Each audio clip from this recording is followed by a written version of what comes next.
Le Saint-Esprit vous a-t-il révélé le Seigneur Jésus? Vous ne devez pas simplement être d'accord avec ce que les autres vous ont dit au sujet du Seigneur Jésus en tant que Fils de Dieu. Vous devez croire qu'il est le Fils de Dieu parce que le Saint-Esprit vous l'a révélé personnellement. En ce qui concerne l'œuvre représentative du Seigneur, ne voyez-vous pas cet aspect du témoignage par le moyen du Saint-Esprit? Voyez-vous continuellement ce que Christ a représenté dans le passé et ce qu'il représente aujourd'hui? Ce que vous avez vu est-il devenu votre vie? Comprenons bien que tous ces aspects du témoignage doivent être perçus clairement. Le Seigneur Jésus est notre représentant à la droite de Dieu. Et là, il nous représente dans tout ce que Dieu requiert de nous, que ce soit la perfection morale ou spirituelle. Nous sommes parfaits et accomplis en Christ devant Dieu. Colossiens 1, 28. Dieu a déjà trouvé l'homme parfait dans l'humanité de Jésus-Christ. Il a reconnu la perfection du Seigneur comme étant nôtre. Il nous a imputé la perfection du Seigneur.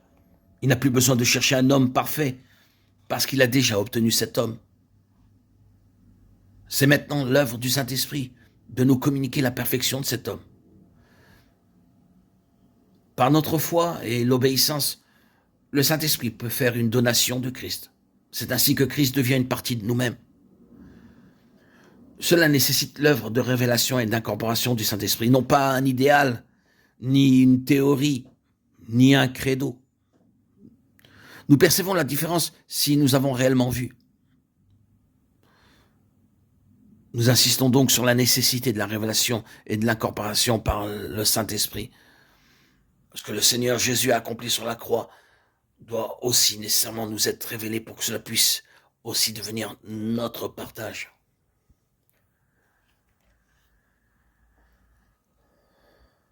Nous devons voir que le Seigneur Jésus est mort, non seulement pour nous, mais qu'il est mort aussi à cause de ce que nous sommes. L'Esprit de Dieu vous a-t-il donné une telle révélation, afin que vous puissiez connaître que lorsque Christ a été mis à mort, vous l'avez été aussi avec lui, que lorsqu'il a été enseveli, vous l'avez aussi été avec lui, et que quand il est ressuscité, vous étiez aussi en lui.